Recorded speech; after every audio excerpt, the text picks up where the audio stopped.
Hello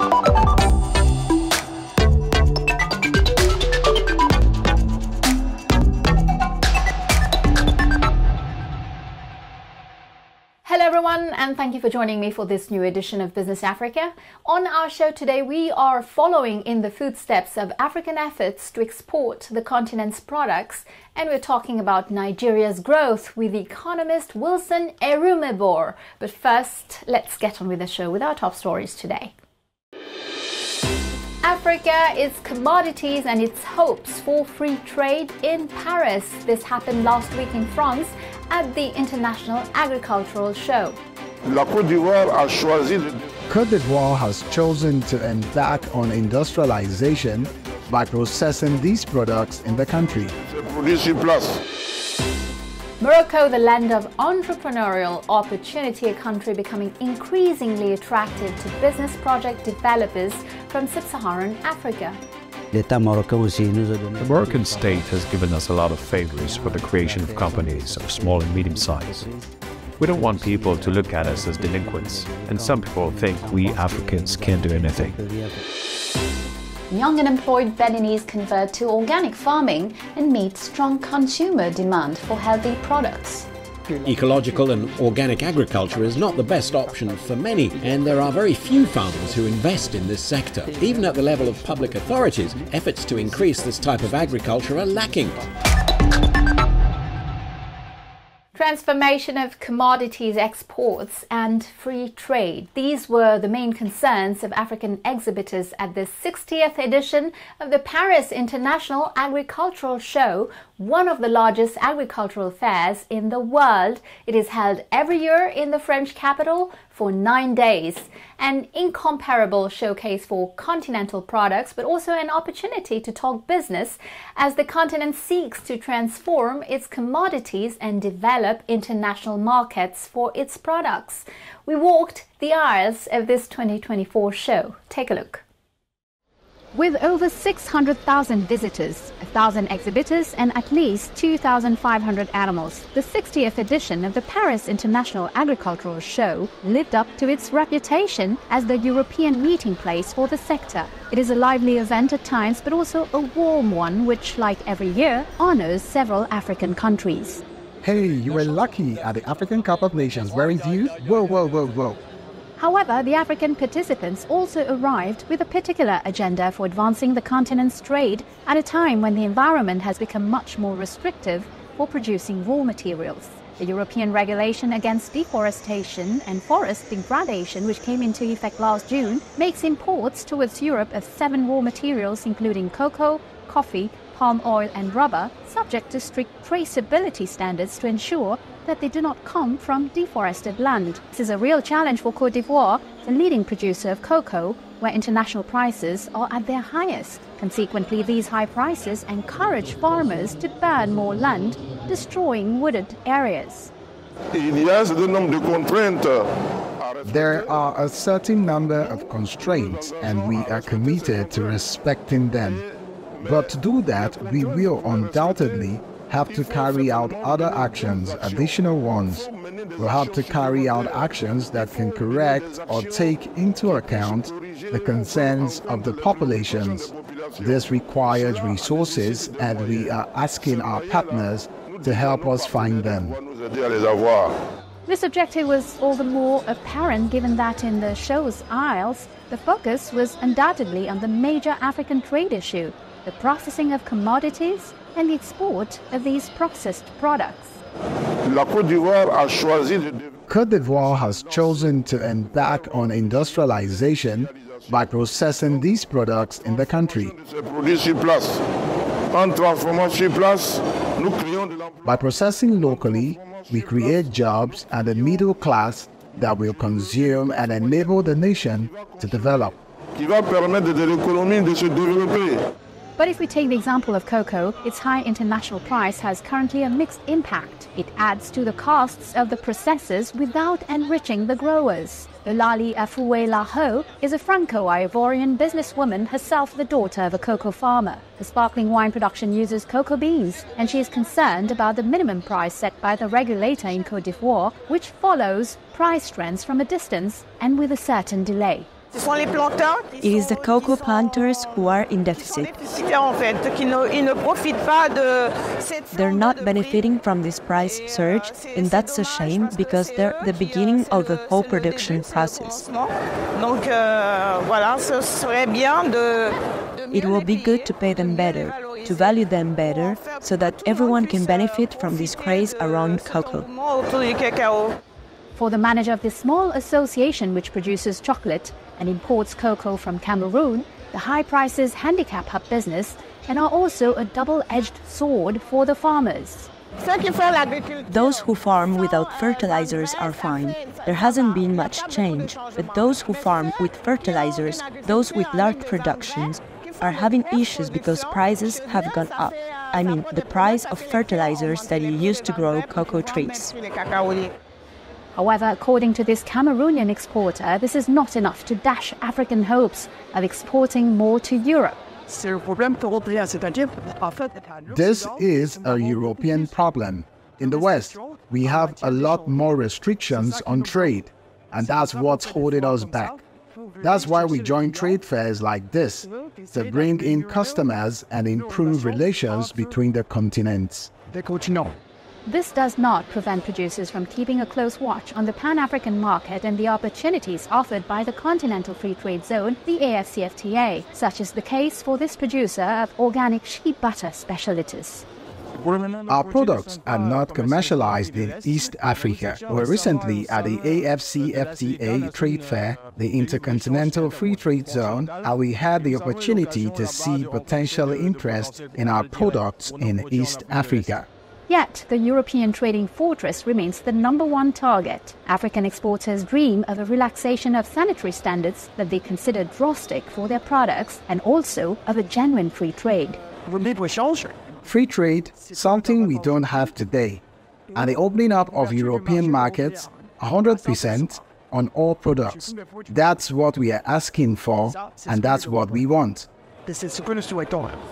This message will undoubtedly intensify as Africa continues its trajectory towards transforming its commodities and its continental trade integration. Nigeria's economy expanded 3.46% in the last 3 months in 2023. This is good news since analysts had anticipated a lower growth rate of 2.54%. This result is primarily attributed to the oil sector, with an increase in Nigerian production of more than 12% after a slump of 3 years. However, the country's economy continues to face major challenges. And to talk about this mixed outlook, I'm now turning to Wilson Erumebor. He is the senior economist at the Nigerian Economic Summit Group. Wilson Erumebor, hello, and thank you for joining me on Business Africa. So how should we look at this growth of 3.46% in the fourth quarter of 2023, and above all, will it be sustainable? Thank you for having me. What we find is that in the fourth quarter of the year, we had, some of the best performances that we've had, over time as far as our economic growth is concerned. And if you aggregate this into full year, it means that the economy grew by 2.74. It's much lower than expected, because at the beginning of the year, if you see all of the estimates for growth, most of them were around 3.2% annual growth for the year. Some were 3.3, some were 3%. But this time we did 2.74%, which means that growth was really lower, on an annual basis. It also means that by the time you compute national GDP in dollars, and with all of the exchange rate reforms that we've seen in Nigeria, so GDP in dollars should be less than $400 billion, which, is quite low, and then it means lower per capita income. Nigeria used to grow at 7%, 6%, some decades ago. And so we are hoping that we can start moving towards that direction as far as the economy is concerned. Meanwhile, Nigerians have faced the end of fuel subsidies and are still suffering from a runaway inflation. How do you think households can cope with this hardship?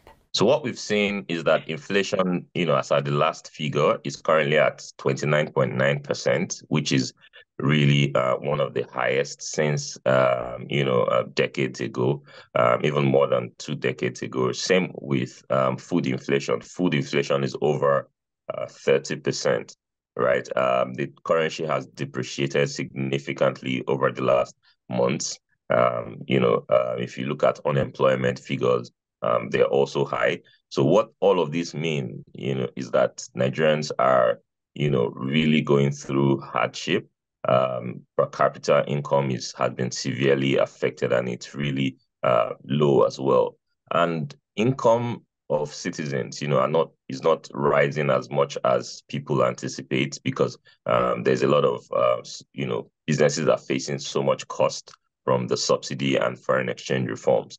And so it is not in any way sustainable for us to have this kind of hardship, because again, the people, if you go through the streets, people are, still expecting the government to be able to provide some level of support, whether it's financial support for them, especially since the subsidies have been removed on fuel.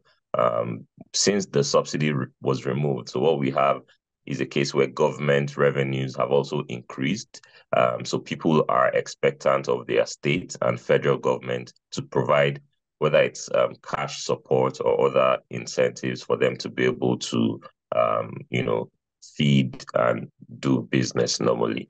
President Bola Tinubu has implemented a raft of reforms to attract investors, but overall, do you think his policies are getting significant results?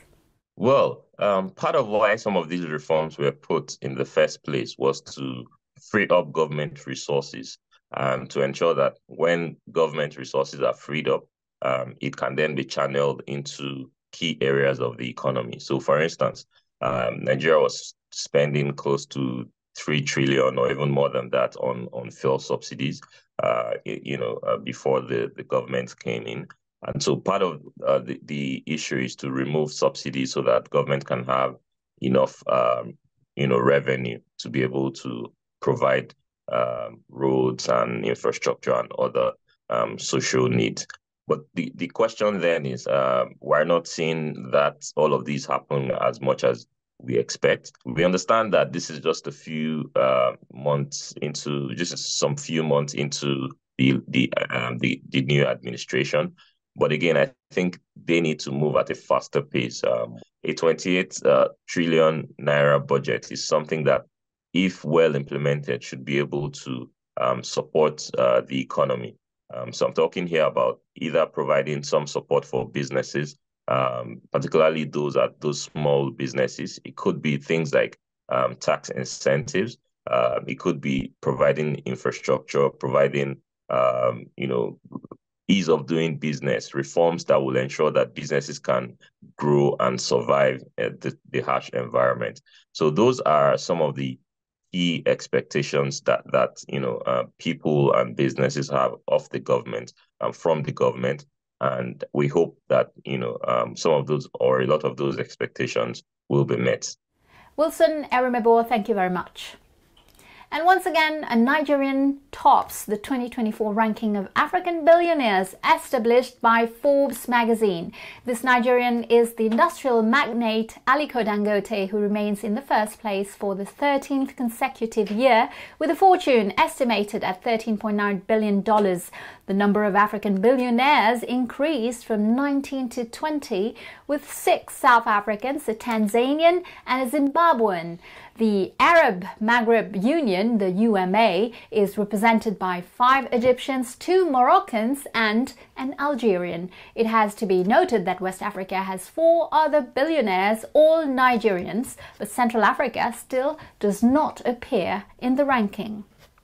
And indeed, African entrepreneurs do not hesitate to reach the north of the continent to seek a favorable market. Morocco has thus become a real hotbed of opportunities and investments for sub-Saharan young business project developers. Among them, Lancinant Kemoko Sidibe. Our journalist Sayon Kourma met in Casablanca with this Guinean entrepreneur who wants to succeed in the production of shea butter and black soap. Take a look. Casablanca, the economic capital of Morocco. The Sharifian metropolis is one of the best in Africa for business. An attractive country, the kingdom became one of the continent's leading destinations for foreign direct investment towards the end of the year 2000. This result is attributed to Morocco's progress in business creation, protection of minority investors, and cross-border trade. Lancinant Kemoko Sidibe is one of the continent's offspring who has succeeded on Moroccan soil as a foreign entrepreneur. This Guinean native runs his own cosmetics processing unit from Casablanca, whose raw materials come partly from his country of origin.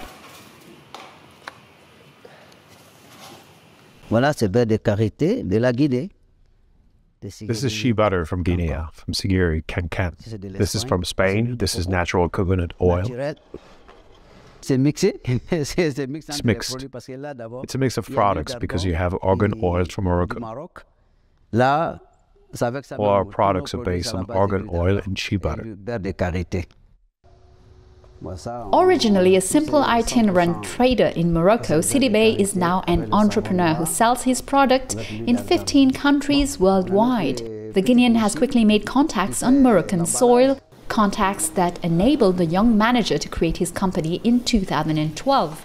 This would not have been possible without the openness of his host country towards Africa.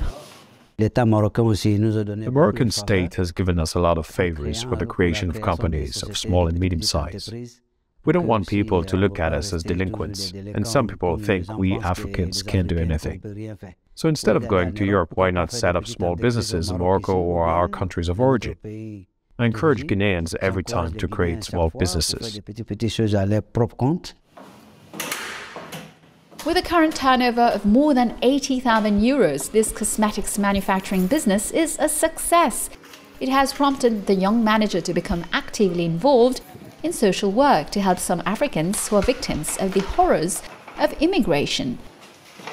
100 or so young people like Ali have been able to find employment thanks to his business. I was a student, but now I'm not a trainee but an employee. Because it's not easy at all, especially when you finish your studies abroad.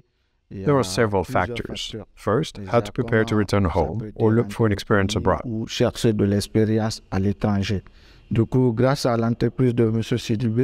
Thanks to Mr. Sidibe's company, it has helped me a lot today. The company helps the Guinean community a lot. But not only the Guinean community, but it also helps sub-Saharans living in Morocco, who today have finished their studies and are looking for a place to stay while they prepare for the return to the fold. And this has been made possible thanks to the policy put in place by the Sharifian Kingdom. Morocco has indeed placed the development of investment flows at the heart of its economic strategy, hence a voluntarist policy of promotion of foreign investments. According to this economist, the efforts made in this field have resulted in a very positive outcome. Morocco today is classified as an emerging country. For several years, Morocco has been qualified by business law organizations. The country has also enhanced investments. They've harmonized the laws to attract talents, but also to attract investments in their country. Before, many used it as a transit country to reach Europe. Some are beginning to realize that Morocco can bring the same opportunity that they seek in Europe. So they settle here and start a business or two, and by luck, some succeed. Then they settle down and make their business flourish. The kingdom is ranked third in the Middle East and North Africa Global Entrepreneur Index, a ranking propelled by Morocco's capacity to develop new products, encourage the emergence of startups, and integrate the use of new technologies. Another proof is its presence in the top 20 best cost destinations of the Global Manufacturing Risk Index. In other words, Morocco is on the world's radar and a godsend for African investors.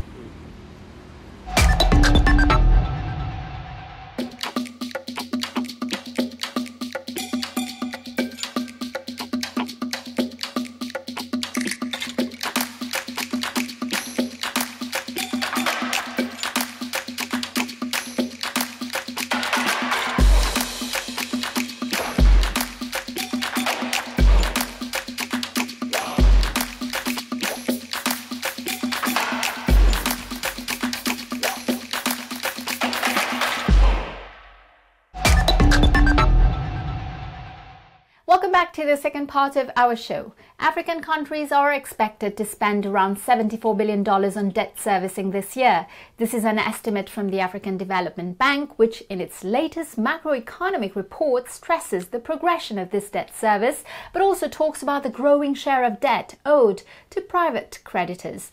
It is in this context that Niger missed a debt payment of $22 million on the West Regional Financial Market UMOA titre last month. On a more positive note, ECOWAS has lifted the economic sanctions that had hit the country since the 2023 coup. And some good news for East African consumers and businesses. Regional banks have announced measures to cushion borrowers from the harsh conditions of rising interest rates and inflation. The stated objective is to avoid payment defaults. Several institutions such as KCB Group, Cooperative Bank of Kenya, I&M Group and Absa Bank Kenya have reverted to COVID-time relief measures, including debt restructuring and a moratorium on loan repayments. Well, it's official, South Africa will go to the polls in 3 months. The May 29th election is eagerly awaited and could, for the first time, result in a coalition government for the ANC, Nelson Mandela's party. Enoch Godongwana, the Minister of Finance, unveiled last month a budget focused on social welfare while promising investors a reduction of the country's deficit and debt. The ANC has unveiled its election manifesto, and it focuses on job creation and increased access to welfare grants and healthcare. The trend of farmer entrepreneurs continues to grow in Africa and is rapidly spreading to organic products. Benin is one of the most advanced countries since it was in Porto Novo that the Songhai Organic Farm was founded in 1985 as a designated center of excellence for agriculture by the United Nations. More than 35 years later, young unemployed Beninese are continuing this model of entrepreneurship by organizing themselves into associations. An example is the Jardin de l'Espoir Association. Take a look. We are here at the Minotin market, located at the heart of Cotonou in Benin. At first glance, it is difficult to separate organic products from conventional ones. Chemical pesticides used in the cultivation are tricky to be detected by consumers. Despite their absence, it does not make the lives of these organic farmers easier, who usually face other challenges such as pests, diseases, and weeds. Organic is seen as an unattractive form of cultivation in developing countries. Very large-scale cash crops seem to many farmers to be the only way of attracting foreign exchanges. This explains why very few farmers choose organic. Based in Tori Bazito, about an hour's drive from the economic capital Cotonou for more than 5 years, Femi Kotchoni is one of them. He practices organic farming on an area of 3,000 square meters, and his main concern is the promotion of his organic products. Ecological and organic agriculture is not the best option for many, and there are very few farmers who invest in this sector. Even at the level of public authorities, efforts to increase this type of agriculture are lacking, but there is also the question of the market. At the market, organic products are sold at the same price as conventional ones. To be sure of what they are consuming, buyers of organic produce look for and identify gardens that practice this form of agriculture. This is the case of Merveille Nanukon, a young hairdresser living in Pijorose, Cotonou. She doesn't hesitate to drive across town to stock up on organic vegetables at the farm Ousmane's Garden of Hope. La plupart du temps, moi, je prends les légumes. Most of the time I buy the vegetables, and as you can see, compared to chemicals, organic products are the best. Les produits bio sont les meilleurs, puisque ça prend du temps à se détériorer. Since their lifespan is longer, it remains good to eat for a longer period of time. And the taste also differs, so I like to consume organic. It's above all to meet this growing demand that Femi Kotchoni and his friends launched in August 2021 the Farmers Market, a bi-monthly 100% organic market that they finance themselves. 7 gardeners manage this market, which welcomes 100 customers. These organic products are sold at a higher price than in conventional agricultural markets. to ensure a decent income for organic farmers. We do all we can to ensure that the farmer receives a fair price. Our goal, of course, is to reverse the current trend within 3 years. So 70% in the farmer's market and 30% in a normal market. The farmer's market is the only initiative where you can find certified organic products in Benin. The duplication of this initiative in the rest of the country could favour farmers to invest in organic and also seek to transmit their cultivation techniques. Our customers recognise the value of our vegetables. In organic, you don't say, you need the money to buy some chemicals, you just need to use your hands. I believe that to produce it is even easier than using chemicals. For example, I don't need to pay for insecticide. We use neem leaves, which we have on the farm for the treatment, also papaya leaves, Vernonia grape leaves. I take them all, pile them up and soak them in water. They soak for several days, and then I drain and filter them and I make my treatment with it. We don't kill the insects, we just keep them away. With neem and papaya leaves, if flying insects, worms and so on try to eat the leaves, they won't like the taste. The products that we use will change the taste of the leaves. It's bitter or spicy. We do our own composting. We take dead leaves and dry leaves and we mix them with cow dung and droppings and charcoal waste. That's how we fertilize the soil. A traditional know-how which is quickly coming back to life and which could give Africa a real edge, and above all the ability to build up a new reservoir of organic products. According to a study by the Food and Agriculture Organization of the United Nations, the FAO, in 2017, Africa has almost 60% of the world's uncultivated land. Africa is a continent that's developing, and it's the only continent today where there's the possibility of enjoying natural produce, because the African farmer doesn't have the means to use lots of chemicals and cannot afford the heavy machinery to spread such products all over his soil. He can't afford to produce 2,000 hectares on his own. We still have natural seeds in Africa, and they are threatened, so now is the time to realize they must be saved. We must create granaries of natural seeds in the face of manipulated seeds, which have been transformed, seeds whose genes have been modified and which, once planted, become a threat to the environment and to the health of consumers. For Femi and his friends, their market has in any case already won its awareness bet. It's been a very successful initiative. We launched it to provide healthy fruits and vegetables free of pesticides and chemical fertilizer residue to consumers. We did not want it just for the well-off, we wanted it for the entire population. And looking at the mix of customers who've come here, I can say for this, our second edition, we have reached our goal. The roadmap has already been drawn, duplicating organic markets throughout Benin before extending them to the entire sub-region, with a central target to become the leader in the distribution of agroecological products throughout West Africa. The region still only accounts for 17% of organic cultivated areas on the continent. But the trend is towards an increase in local initiatives, with already good export figures for some products such as organic pineapple from Benin or soy from Togo.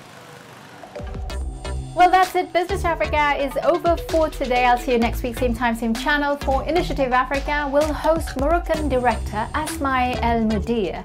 In the meantime, you can watch this show on our website, africanair.com, and follow us on our social media channels. Feel free to share, like, and comment using the hashtag Business Africa. Have a great week, and until next time, goodbye.